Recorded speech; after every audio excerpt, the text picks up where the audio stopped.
It's our privilege here at TV7 to talk to Sirlene Smith, and known to most young people throughout the area as Mrs. Smith, I guess. Tell me, this is a 1992. What does this bring for you? It brings retirement in about 5 more working days. 5 more working days. But who's counting? Yes, who counts? We'll start our tour now. Fine, thank you. Sirlene and I are in what department now? This is the office where we do all of our processing. When the books are identified at the main desk and then they're brought in here, Norma does the processing, but then we go, first thing that's done is taken to the SuperCat.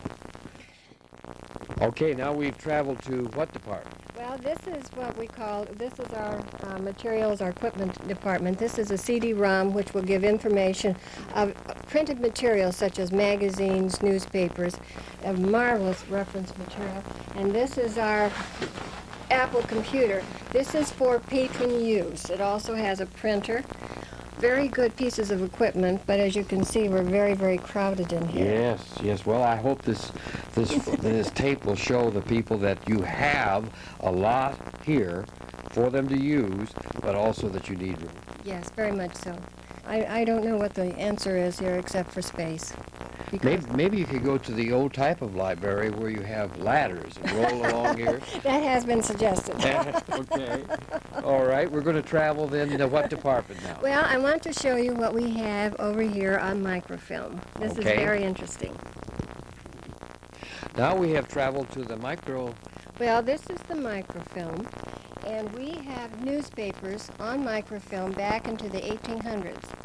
We have the Auburn newspaper, which at one time was called the Auburn Courier. The Auburn now is, of course, the Evening Star. The very first one that we have is, well, this says 1860.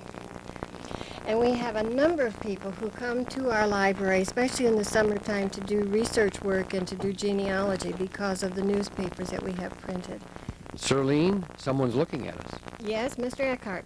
This was commissioned by the school children of Auburn, and each of the school children gave a penny to have this picture painted by Robert Grafton, who also had painted the mural that we just saw.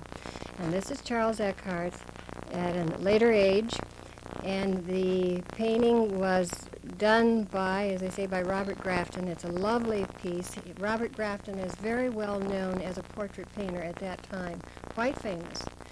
Unfortunately, the reading area that it displays is not of good quality. We do have 2 lounge chairs out of what used to be about 6. We now have a workstation for the head of the adult services so that she can do some work, but unfortunately it encroaches on a very private reading area. As you can see, we've also added stacks to our right that have been added in time in order to hold the materials that we have. We have seen most of the library up here, but one of the newfangled things that makes it a joy to try to find the books that you're interested in is your new computer system, so let's move over to that. All right, and it's called, shall we continue? Yeah. All right. It's called what? It's called OPEC. OPEC. Mm-hmm. All right, we'll move over there now. All right. Now this is for public use. Instead of using the card catalog anymore, the patron can now use a computer. It says Eckhart Public Library. It gives the day and the date. It also command keys, restart, search, keyboard, help, and so forth. But let's go to search. It says press A to search by author's name, press B to search by title, C to search by subject, and D to search for items with a particular keyword. In other words, if you don't know what the title of your information or you don't know who wrote it, you can use a particular keyword for it to find it. I personally have used it, and it's a great asset. It really and truly is. It has brought the computer age into the library. Right.